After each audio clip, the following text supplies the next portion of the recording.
آج کے جو اس ویڈیو میں بات ہونے والی ہے وہ چار مسلک شافعی، مالکی، حنفی اور حنبلی. ان چاروں مسلک جو ہے وہ حق مسلک ہے، اس میں سے کوئی مسلک غلط نہیں ہے. جیسا کہ چاروں مسلک الگ الگ اس وجہ سے ہے کہ امام اعظم ابو حنیفہ کا مسلک یہ ہے کہ پورے سر میں سے صرف چوتھے سر کا مسح کرنا.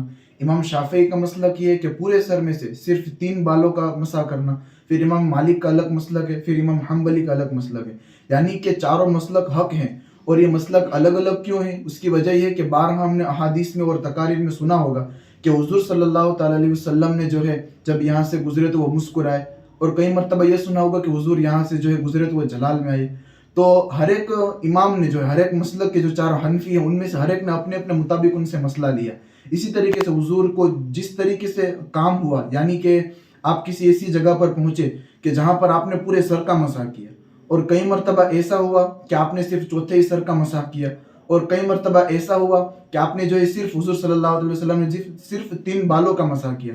تو یہ چاروں جو مسلک شافعی، مالکی، حنفی اور حنبلی، یہ چاروں مسلک حق میں، اس میں سے کوئی مسلک خلاف نہیں ہے. بس ہم جس مسلک کو فالو کرتے ہیں اس مسلک کا نام امام اعظم ابو حنیفہ ہے، جو حنفی مسلک ہے، اور یہ چاروں مسلک حق ہیں. دوسرے بھی لوگ ہیں جو شافعی مسلک پر ہیں، مالکی مسلک پر ہیں، حنبلی مسلک پر ہیں، لیکن ہم جس مسلک کو فالو کرتے ہیں وہ مسلک امام اعظم ابو حنیفہ کا ہے، اور یہ چاروں مسلک حق ہیں. بچوں السلام علیکم ورحمۃ اللہ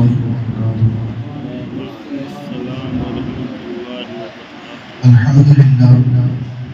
الحمد للہ رب العالمین والعاقبۃ للمتقین، والصلاة والسلام علی سید الانبیاء والمرسلین، اما بعد فاعوذ باللہ من الشیطان الرجیم، بسم اللہ الرحمن الرحیم. قال اللہ تعالی فی الکلام المجید والفرقان الحمید، انما یخشی اللہ من عباده العلماء. صدق اللہ مولانا العظیم وصدق رسولہ النبی الامین المختار الکریم، ونحن على ذلك لمن الشاهدين والشاكرين والذاكرين والحمد لله رب العالمين. جبھی میری حسن کے در تمہارا یا رسول اللہ، یہی ایک جینے کا ہے سہارا یا رسول اللہ. دکھا دو اپنا چہرہ پیارا پیارا یا رسول اللہ، دکھا دو اپنا چہرہ پیارا پیارا یا رسول اللہ. خدا کا جیتے جی کر لو نظارہ یا رسول اللہ، خدا کا جیتے جی کر لو نظارہ یا رسول اللہ. اور تم ہی ہو بے سہاروں کا سہارا یا رسول اللہ. تم ہی کو ہر دکھی دل میں پکارا یا رسول اللہ. نہیں ایسا کوئی جس پر نہ ہو احسان کی بارش، نہیں ایسا کوئی جس پر نہ ہو احسان کی بارش. تیرے ٹکڑوں پہ ہے سب کا گزارا یا رسول اللہ، تیرے ٹکڑوں پہ ہے سب کا گزارا یا رسول اللہ. اگر کوئی تمنا ہے تو بس اتنی تمنا ہے، اگر کوئی تمنا ہے تو بس اتنی تمنا ہے، میں کہلاؤں تو عالم میں تمہارا یا رسول اللہ، میں کہلاؤں تو عالم میں تمہارا یا رسول اللہ. اور تیرا در ہو میرا سر ہو، سکون دل میسر ہو. میرا در ہو میرا سر ہو اور سکون دل میسر ہو. پھر کب تک یہ پھرے گا کب تک یہ انجمن دوبارہ یا رسول اللہ، پھرے گا کب تک یہ انجمن دوبارہ یا رسول اللہ. خطبہ مسنونہ کے بعد میں نے ایک مشہور و معروف آیت مقدسہ تلاوت کرنے کا شرف حاصل کیا ہے. اس کے تحت کچھ معروضات پیش کرنے سے قبل آئیے ہم اور آپ انتہائی عقیدت اور احترام کے ساتھ ہم ساری کائنات کے مرکز عقیدت مصطفیٰ جان رحمت شمع بزم ہدایت شب اسرا کے دلہن و شاہ بزم جنت دانہ سبل مولائے گل ختم الرسل ابو دل انبیاء جانو دل اصفیاء مطلع ہم سعادت مقطع ہم سیادت خلاصہ کائنات فخر موجودات یعنی کہ جناب پاک احمد مصطفیٰ محمد مصطفیٰ ارواح نافدہ صلی اللہ تعالی علیہ وسلم کی بارگاہ نیکس پناہ میں جھوم جھوم کر درود پاک ہدیہ پیش کرے اور پڑھے اللہم صلی علی سیدنا و مولانا محمد کما تحب و ترضى بأن تصلي عليه صلوا عليه صلاة وسلام عليك يا رسول الله صلی اللہ تعالی علیہ وسلم. اللہ سبحانہ و تعالی اپنے کلام مجید میں ارشاد فرماتا ہے انما یخشی اللہ من عباده العلماء، بے شک اللہ سے اس کے بندوں میں وہی لوگ ڈرتے ہیں جو حقیقی معنی میں علم والے ہیں. آج ماہ شعبان المعظم کا پہلا جمعہ اور پہلی تاریخ ہے، اور کل جو ہے ہم سب کے امام اعظم ابو حنیفہ کا دین 2 شعبان المعظم کو ہے، وصال کا دن۔ اسی مناسبت سے میں نے آج کے اس جمعہ کو جو ہے امام اعظم ابو حنیفہ کی سیرت کے حوالے سے بات کرنے کی سعادت حاصل کرنی ہے۔ امام اعظم ابو حنیفہ، آپ کا نام نعمان ہے، آپ کے والد کا نام ثابت ہے، آپ کی کنیت ابو حنیفہ، آپ کا لقب امام اعظم ہے۔ امام اعظم ابو حنیفہ یہ ہم حنفیوں کے امام ہیں۔ کل 4 مذہب ہیں، شافعی، مالکی، حنفی اور حنبلی۔ اس میں سے ہم جن کے مسائل کو فالو کرتے ہیں وہ امام اعظم ابو حنیفہ ہیں۔ اب چاروں مذہب کیا ہیں اور ان میں کون کون سی باتوں میں جو ڈیبیٹ ہے اس کو جو ہے آخر میں سماعت کریں گے۔ پہلے آپ یہ دیکھ لیجئے کہ امام اعظم ابو حنیفہ اتنی بڑی شان اور اتنی عظمت کے مالک ہونے کے باوجود بھی آپ کی پرہیزگاری، آپ کا جو ہے تقویٰ، خدا سے قرب حاصل کرنے کے جو ذریعے آپ کے تھے، اہل بیت اطہار سے محبت، ان کی غلامی، بلکہ آپ خود کہتے ہیں کہ اگر نعمان کو امام جعفر صادق علیہ السلام کے 2 سال نہ ملتے تو امام جعفر صادق کے لیے نعمان جو ہے ہلاک ہو جاتا۔ یعنی کہ 2 سال امام کو اگر کوئی ترقی ملی ہے، امام خود امام اعظم ابو حنیفہ کہتے ہیں کہ آج لوگوں کے درمیان جو یہ میری پہچان ہے یہ کسی اور وجہ سے نہیں بلکہ یہ سادات کی غلامی کا صلہ ہے۔ یہ امام جعفر صادق کی غلامی کا صلہ ہے کہ جس کی وجہ سے آج اللہ نے مجھے اتنی ترقی عطا فرمائی۔ تو امام اعظم ابو حنیفہ کہ جن کا خوف خدا اس قدر تھا کہ ہمہ وقت جو ہے آپ اللہ کی یاد میں مصروف رہا کرتے تھے اور اللہ کے خوف سے اتنا ڈرا کرتے تھے کہ کبھی بھی کسی کا مال ناحق آپ نے نہیں کھایا۔ لوگوں کے ساتھ بھلائی کرنا، ہر کسی کو مدد کرنا، کسی کی کمزوری کا مس یوز نہیں کرنا۔ تاریخ میں یہ ملتا ہے کہ آپ ایک کاروبار کیا کرتے تھے کپڑے کا۔ مدینہ منورہ سے ایک شخص کوفہ کی طرف روانہ ہوا، اس کو ایک قیمتی کپڑا چاہیے تھا اور وہ کپڑا سوائے امام اعظم کے اس زمانے میں کوفہ میں کسی اور کے پاس نہ تھا۔ وہ جو ہے مدینہ سے نکل کر کوفہ کی طرف روانہ ہوا۔ جب وہ کوفہ پہنچا تو وہ جانتا نہیں تھا کہ امام اعظم جو ہے کون ہے، اس کو پتا نہیں تھا، نہ اس نے زندگی میں کبھی امام کو دیکھا تھا۔ وہ جیسے ہی کوفہ میں پہنچا کسی ایک دکاندار سے ملاقات ہوئی اور ملاقات کے دوران اس نے جو ہے اس کپڑے کا پریچے دیا کہ مجھے اس طرح کا ایسا کپڑا چاہیے۔ تو اس بندے نے اس دکاندار نے کہا کہ فلاں بازار میں چلے جاؤ، وہاں ایک امام اعظم ابو حنیفہ نام کا ایک بندہ رہتا ہے، وہاں پر تمہیں جو ہے کپڑا مل جائے گا۔ اب جب اس نے یہ سنا تو اب وہ خوش ہو گیا کہ جو مجھے کپڑا چاہیے تو وہ کپڑا مل جانا ہے۔ تب اس نے پھر اسی دکاندار سے پوچھا کہ یہ کپڑا اتنا مہنگا ہے کہ میں نے کئی بار تلاش کیا تو مجھے یہ نہیں ملا، تو کیا امام کے پاس جاؤں گا تو وہ کیا اس کا زیادہ دام لیں گے، زیادہ قیمت لیں گے؟ وہ دکاندار کہتا ہے کہ جب تم امام اعظم کے پاس یہ کپڑا خریدنے کے لیے جانا تو ان سے کوئی قیمت طے نہ کرنا، بلکہ وہ جس قیمت میں تمہیں بتائیں وہ قیمت میں کپڑا لے لینا۔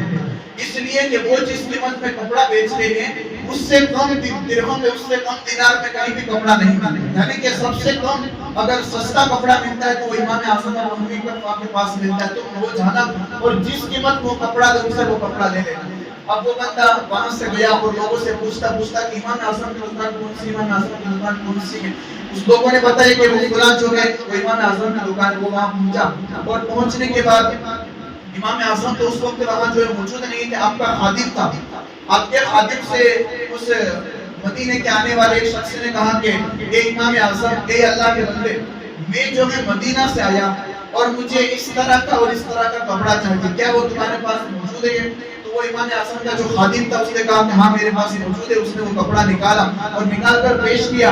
پیش کرنے کے بعد کہا کہ تم کہاں سے آئے ہو؟ کہا میں دور و دراز کہیں دور سے سفر طے کر کے صرف اس کپڑے کے لیے آیا ہوں، اس لیے کہ کہیں دور کہیں جگہ میں نے تلاش کیا، یہ کپڑا مجھے نہیں ملا، اس لیے میں کپڑا لینا چاہتا ہوں۔ اب جو ہے وہ بندے نے سوچا، اس نے امام اعظم کا جو خادم تھا اس نے سوچا یہ دور دراز سے آیا ہے، اب جو ہے اس کا مس یوز کیا جائے، یعنی کہ اتنا دور سے آیا ہے تو جس قیمت میں میں کپڑا اس سے مانگوں گا وہ قیمت میں دینے کے لیے تیار ہو جائے۔ اب جو وہ کپڑا تھا اس کی قیمت تھی 600 درہم، اب اس نے جو ہے امام اعظم کے جو ہے خادم نے امام اعظم کے غلام نے جو ہے 1000 درہم اس بندے سے لیے. 600 درہم کا کپڑا تھا, اس نے 1000 درہم لیے. اب جیسے ہی کپڑا لے لیا, لینے کے بعد 1000 درہم دے دیے. دینے کے بعد وہ بندہ تو اس کو جو ہے کام ہو گیا, وہاں سے چلا گیا, کوئی اس نے بات چیت نہیں کی. پہنچ کر مدینہ منورہ میں پہنچا. دوسرے دن امام اعظم اپنی دکان پر تشریف لائے. تشریف لانے کے بعد اپنے خادم سے پوچھا, کہا کہ وہ فلاں کپڑا جو پڑا ہوا تھا کیا وہ بک گیا؟ کہا کہ حضور جی وہ کپڑا بک گیا. کہا کہ کون لے گیا؟ کہا کہ دور دراز سے کوئی انسان آیا تھا اور وہ اسی کپڑے کے تلاش میں تھا, تو میں نے اسے وہ کپڑا بیچ دیا. کہا کتنے میں بیچا؟ کہا حضور دور سے آیا تھا تو میں نے اس کا جو ہے مس یوز کیا اور وہ کپڑا جو ہے میں نے 1000 درہم میں اس کو بیچا.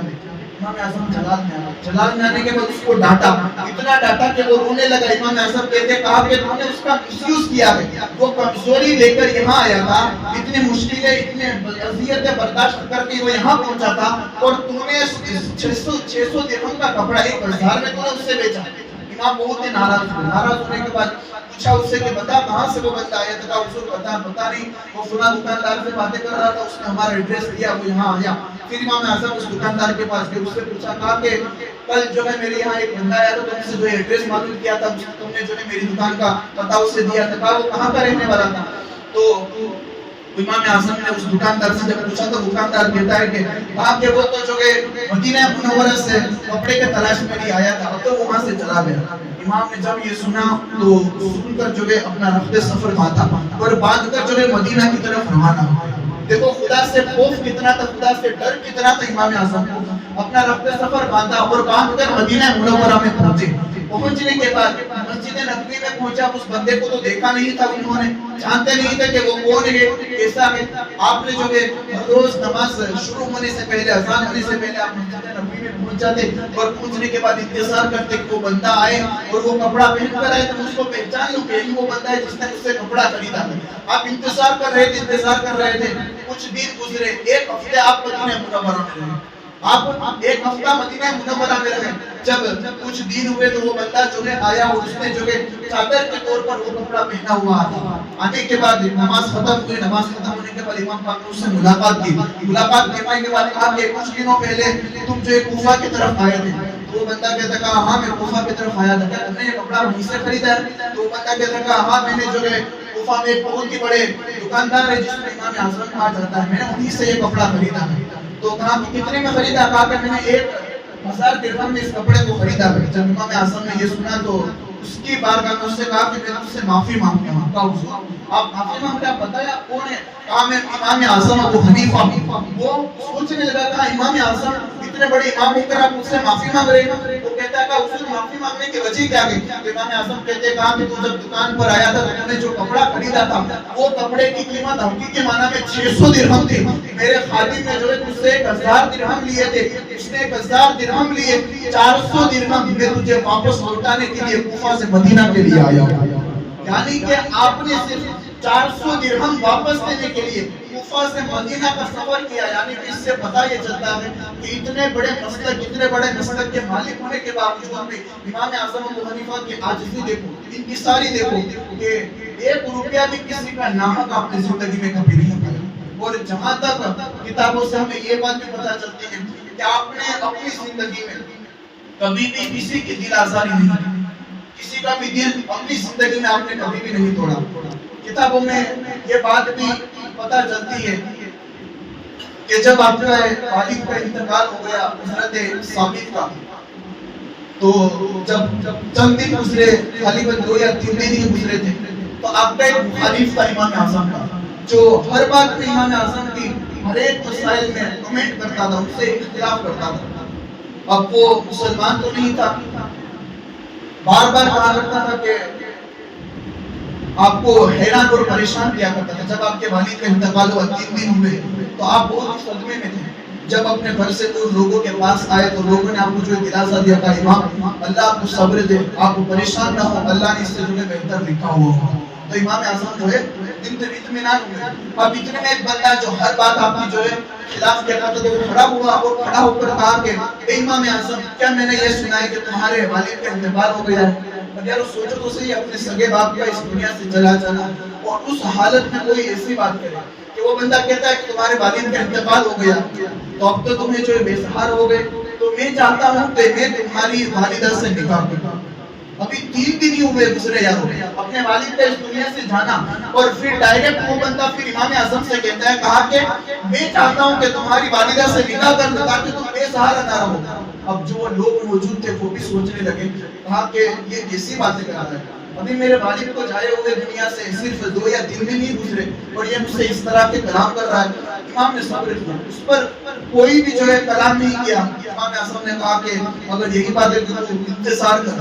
اب دیکھو جو اللہ والے ہوتے ہیں، صبر جو کرتا ہے پھر اللہ ان کا امتحان بھی کتنی آزمائش سے لیتا ہے۔ اس لیے یارو جو کوئی بھی صبر کرتا ہے، جس پر اذیت اور تکلیفیں ڈالتے ہیں، تو یاد رکھیے آج اس کی حالت خراب ہے، ایک نہ ایک دن وہ بھی آئے گا کہ ہم بھی اس مصیبت میں مبتلا ہو سکتے ہیں، اللہ نہ کرے ایسا ہو سکتا ہے کبھی۔ تو امام اعظم نے جب یہ سنا تو اس سے کہا کہ میں کچھ کہوں گا نہیں، پھر صرف اتنا کہا کہ اگر یہی بات ہے تو انتظار کرو، جب میری والدہ کی جو ہے عدت ختم ہو جائے گی میں اپنے والدہ سے نکاح کی بات کروں گا۔ پھر جب امام اعظم وہاں سے نکلے اور نکل کر اپنے گھر کی طرف واپس روانہ ہوئے تو جاتے جاتے اب وہ بندہ جو تھا جس نے امام اعظم کی بات پر کمنٹ کی تھی، یعنی کہ آپ کی والدہ سے نکاح کرنا چاہتا ہوں، وہ وہاں سے چلتا ہوا نکلا، اس کا پیر پھسلا، پھسلنے کی وجہ سے اس کے سر پر چوٹ لگی اور وہ چوٹ ایسی لگی کہ اس کے سر سے جو خون بہنے لگا۔ طبیب کو بلایا گیا، بلا کر اس کی جو ٹریٹمنٹ کی گئی تو پتہ چلا کہ یہ بندہ اس دنیا سے چلا گیا۔ لوگ دوڑتے ہوئے امام اعظم کے پاس آئے، کہا حضور جس بندے نے آپ کی والدہ سے نکاح کا کہا تھا وہ اس دنیا سے چلا گیا، وہ بندہ اس دنیا سے چلا گیا، آپ نے کون سی دعا کی تھی، کون سی بددعا اس کے لیے دی تھی؟ جب لوگوں نے پوچھا تو امام اعظم نے کہا کہ لوگوں میں نے اس کے لیے کوئی بددعا نہیں کی، اللہ نے میرے صبر کا اس پر امتحان لیا اور اس کو دنیا سے جھانسی نے جہنم کر دیا۔ یعنی کہ اس سے پتہ چلتا ہے کہ کبھی بھی یارو کسی بھی انسان کی کمزوری کا مس یوز نہ کیا جائے۔ آج ہماری حالت اور کنڈیشن یہ ہے یارو کہ انسان اتنے قرضے میں چلا جائے یا اتنی پریشانیوں میں مبتلا ہو جائے اور اس پر اذیتیں اتنی آ جائے کہ وہ لوگوں سے مدد مانگتا ہے کہ لوگوں میری مدد کرو، میری امداد کرو، لیکن مشکل سے اس کی کچھ لوگ مدد کیا کرتے ہیں۔ کچھ لوگ ظاہر سی بات مثال کے طور پر سمجھ لیجئے کہ اگر کسی کوئی انسان قرضے میں اتنا مبتلا ہو گیا کہ اب اس کے پاس کوئی راستہ نہیں، اب اس نے مکان اپنا بیچنے کے لیے نکالا، اب جو مکان اس نے بیچنے کے لیے نکالا اس کی قیمت ہے 15 لاکھ روپے، لیکن اس کو ضرورت ہے پیسوں کی بہت ہی زیادہ۔ اب اس نے جو وہ مکان نہیں بیچا تو وہ جو ہے لوگوں کے سامنے جو اس کی امیج ہے وہ خراب ہو جائے گی۔ اب کوئی بندہ آتا ہے اس کے پاس اور اس سے آ کر کہتا ہے تیرے مکان کی قیمت کیا ہے، تو وہ کہتا ہے میرے مکان کی قیمت 15 لاکھ روپیہ۔ کہا کہ 15 لاکھ تو بہت زیادہ ہے۔ اب کوئی انسان تو بیچارہ پریشانی میں کہتا ہے کہ 10 لاکھ یا 9 لاکھ میں تیرا مکان میں دینے کے لیے تیار ہے۔ اب وہ بندہ بیچارہ کیا کرے گا، مجبوری کے مارے اسے جو ہے پیسوں کی ضرورت ہے، اس وجہ سے وہ مکان 15 لاکھ روپیہ ہونے کے باوجود بھی وہ 10 لاکھ روپیہ وہ مکان اس کو بیچ دے، یعنی کہ ہم نے اس کا مس یوز کیا۔ یعنی یارو کبھی بھی کسی شخص کی مجبوری کا مس یوز نہ کریں، اس لیے کہ زبان آپ کی ایسی چیز ہے، آج آپ کا کل وقت خراب ہے، کل ایسا وقت آئے گا کہ ہمارے پر بھی وہ دور آ سکتا ہے۔ ہر کسی کا وقت آتا ہے، آج کوئی بہت ہی بڑا انسان ہے، اگر وہ خوش ہے ایک وقت وہ بھی آئے گا کہ وہ پریشانیوں میں مبتلا ہو سکتا ہے۔ انسان کتنا ہی بڑا مالدار ہو جائے وہ دکھ بیچ نہیں سکتا اور خوشیوں کو خرید نہیں سکتا، یہ دنیا کا محاورہ ہے۔ انسان کتنا ہی بڑا مالدار ہو جائے کوئی دکھ خرید نہیں سکتا، مجھے اتنی پریشانیاں ہیں، میں اتنے دکھ میں مبتلا ہوں، میں اگر اتنا بڑا مالدار ہوں تو لوگوں کو بیچوں پیسے سے تو میں دکھ اپنا بیچ سکتا ہوں، نہیں بیچ سکتے۔ ویسے ہی سکون، اتنا بڑا مالدار ہوں، لوگوں کو پیسے دے کر سکون خرید سکتا ہوں، سکون خرید نہیں سکتا۔ سکون کے اللہ کے ساتھ دیتی ہے اور جو کہ تکلیف ہے کہ اللہ کے ساتھ دیتا ہے، اور کس وجہ سے دیتی ہے، ہمارے اعمال کی وجہ سے دیتی ہے۔ اگر ہمارے اعمال اچھے ہوں گے، لوگوں کے سامنے ہمارا رویہ اچھا ہوگا، لوگوں کے سامنے ہمارے باتیں کرنے کا لہجہ اچھا ہوگا تو پھر اللہ ہم سے راضی ہو جائے گا۔ اس لیے زندگی میں کبھی بھی ہو سکے یارو، کبھی بھی کسی بھی انسان کی جو ہے مجبوری کا غلط فائدہ نہ اٹھائے، بلکہ اس کو ہمیشہ کام آیا کرے، اس کا بھی جو ہے مس یوز نہ کرے۔ اس لیے کبھی میں نے بتایا نا کہ ہمارا وقت خراب ہے، اس کا وقت خراب ہے تو کل ہمارا وقت بھی خراب آئے گا۔ تو خیر امام اعظم ابو حنیفہ کی بات چل رہی ہے کہ آپ تقوی میں، پرہیزگاری میں آپ اتنے بڑے امام ہیں کہ لوگ آپ کی جو ہے مثال پیش کیا کرتے ہیں۔ اسی طریقے سے آپ یہ بھی ایک بات کو سماعت کر لیجیے کہ امام اعظم ابو حنیفہ آپ کے ایک شخص نے فقہ کے اندر آپ کے جو ایک مخالف تھا وہ بار بار کہا کرتا تھا کہ خدا نہیں ہے، خدا نہیں ہے، خدا نہیں ہے۔ بار میں یہی بات کہا کرتا تھا خدا نہیں ہے خدا نہیں. اب امام اعظم کتنے بڑے مالک تھے, فکر ان کو فن کتنا زیادہ تھا. امام اعظم نے کانفرنس رکھی, لوگوں کو بلایا, لوگوں کو بلانے کے بعد وہ بندہ جو امام اعظم کو یہ کہا کرتا تھا کہ خدا نہیں ہے, خدا ہو ہی نہیں سکتا, خدا ہو ہی نہیں سکتا, خدا ہو ہی نہیں سکتا, بار میں یہی بات کیا کرتا تھا. امام اعظم نے کانفرنس بلائی, لوگ آئے, اسی میں وہ بندہ بھی آیا جس نے یہ کہا تھا کہ خدا نہیں ہو سکتا. امام اعظم نے اس کانفرنس میں کھڑے ہو کر خدا کی وحدانیت بیان کی. خدا کی وحدانیت بیان کرنے کے بعد ساتھ ہی ساتھ امام اعظم نے یہ کہا کہ میں نے دیکھا, امام اعظم کہتے ہیں کہا میں نے دیکھا کہ ایک کشتی ہے جو دریا کے کنارے سے نکلتی ہے اور واپس لوٹ کر آتی ہے, اور وہ خود دریا کشتی کے اندر سے سامان نکالتی ہے پھر کشتی میں رکھتی ہے. ویسے ہی پھر امام اعظم نے کہا کہ پھر ایک مرتبہ میں نے دیکھا کشتی جاتی ہے دریا کے کنارے سے, واپس آتی ہے, پھر وہ خود کشتی سے سامان نکالتی ہے اور کنارے رکھتی ہے, پھر وہ کشتی چلی جاتی ہے. یعنی کہ اس کو چلانے کے لیے کوئی انسان اس کشتی کے اندر موجود نہیں. یہ ابھی کے نہیں, کئی سال پرانوں کی بات, کئی سال پرانی بات ہے. آج تو جو ہے ٹیکنالوجی کا دور ہے, جو یہ مشینری آ گئی ہے تو کشتی جو ہے کسی بھی طریقے سے چلائی جا سکتی ہے, لیکن اس زمانے میں کوئی مشین وغیرہ نہیں تھی, تو انسان کے بغیر کشتی چل نہیں سکتی تھی. جب امام اعظم نے پھر کہا تیسری مرتبہ, کہا میں نے پھر دیکھا کہ کشتی آتی ہے, کشتی کے اندر سے سامان نکالتی ہے اور نکال کر پھر کشتی میں رکھتی ہے, پھر وہ کشتی اپنے آپ واپس چلی جاتی ہے. اب وہ بندہ کھڑا ہوا, کون, جس نے یہ کہا تھا کہ خدا موجود نہیں, وہ کھڑا ہو کر کہتا ہے امام اعظم بھائی آپ کیسی باتیں کر رہے ہیں. کہا کہ بغیر کسی انسان کی, کسی کے کشتی چلانے کے بغیر کشتی کیسے حرکت کر سکتا ہے, کشتی کیسے چل سکتی ہے. امام اعظم نے جب اتنا سنا تو فکر کے جواب امام اعظم نے کہا کہ بندے, اگر بغیر کسی کشتی کے, بغیر کسی انسان کے کشتی چل نہیں سکتی تو بغیر پروردگار کی یہ دنیا کیسے چل سکتی ہے, بغیر پروردگار کی یہ دنیا کیسے چل سکتی ہے. اب وہ یہودی تھا, وہ کہتا ہے امام اعظم اگر یہی بات ہے آپ کا دین اتنا سچا ہے تو مجھے کلمہ پڑھا کر اسلام میں داخلہ عطا فرما دو. یعنی کہ آپ کا جو ہے رویہ اس طریقے سے تھا کہ جو کوئی بھی آپ سے محبت کرتا, آپ سے بات لگاؤ کرتا, تو یقیناً جو ایمان کی دولت سے مالا مال ہو جاتا. تو امام اعظم ابو حنیفہ جو ہے آپ کے وصال کا دن کل جو ہے 2 شعبان المحرم کو وصال کا دن ہے. آپ حضرات اپنے گھروں میں جو فاتحہ دلائے. امام اعظم ابو حنیفہ یہ ہمارے امام ہیں. دیکھیں کل 4 مذہب ہیں, شافعی, مالکی, حنفی اور حنبلی. ہم جن کو فالو کرتے ہیں, جن سے مسائل لیتے ہیں, وہ امام اعظم ابو حنیفہ ہیں. اب چاروں مذہب الگ الگ کیسے, اس کو بھی آپ سن لیجیے. مثال کے طور پر ان چاروں مذہب کے جو چاروں امام ہیں, ان چاروں اماموں کے مسائل کے اندر ڈیبیٹ ہے. چاروں مسائل کے اندر مثال کے طور پر یہ سمجھ لیجیے کہ امام اعظم ابو حنیفہ ان کا وضو کے اندر طریقہ یہ ہے کہ جب ہم مسح کرتے ہیں مسح, تو امام اعظم کا کہنا یہ ہے کہ مسح اس طریقے سے کیا جائے کہ ہاتھ کو گیلا کیا جائے, پھر سر کا جو چوتھا حصہ ہے اس کو صرف گیلا کیا جائے. یہ امام اعظم ابو حنیفہ کا مسلک ہے. امام شافعی کا مسلک یہ ہے کہ سر کے صرف 3 بالوں کا مسح کیا جائے, یہ امام شافعی کا مسلک ہے. پھر امام حنبلی کا مسلک یہ ہے کہ پورے سر کو جو ہے گیلا کیا جائے, پورے سر پر جو ہے پانی ڈالا جائے. اور امام شافعی, مالکی, حنفی اور حنبلی کا مسلک یہ ہے کہ جو ہے صرف پورے سر کو گیلا کیا جائے یا پھر سر کے پورے حصے پر صرف ہاتھ پھیرا جائے. ان بیسک پورے مسائل میں نماز کے اندر کسی کے اندر یہ کہ رفع یدین بار بار کیا جائے. امام اعظم ابو حنیفہ کے اندر ہے کہ صرف ایک ہی مرتبہ رفع یدین کیا جائے. ویسے ہی کسی کے اندر یہ ہے کہ وضو کے اندر 4 فرائض ہیں, کسی کے اندر یہ ہے کہ وضو کے اندر 2 فرائض ہیں. ویسے ہی جو مسائل کی دینی مسائل ہیں, پوری مسائل, ان میں چاروں کا ڈیبیٹ ہے. اور اس میں سے جو آسان مذہب ہے, آسان مسئلہ ہے, وہ امام اعظم ابو حنیفہ کا مسئلہ ہے. اس لیے ہم جن سے مسئلے لیتے ہیں, جن کے ہم مسائل کو فالو کرتے ہیں, وہ امام اعظم ابو حنیفہ ہیں. یہ بات کو خاص یاد رکھیں یار, اور اپنے بچوں کو بھی یہ چیز سکھائے کہ ہم جن کے مسلک کو فالو کرتے ہیں, ان 4 مسلک میں سے ایک مسلک وہ ہے جس کو امام اعظم ابو حنیفہ کا مسلک کہا جاتا ہے. تو اللہ تبارک و تعالیٰ کی بارگاہ میں دعا ہے کہ ہمیں سننے سے زیادہ عمل کی توفیق عطا فرمائے.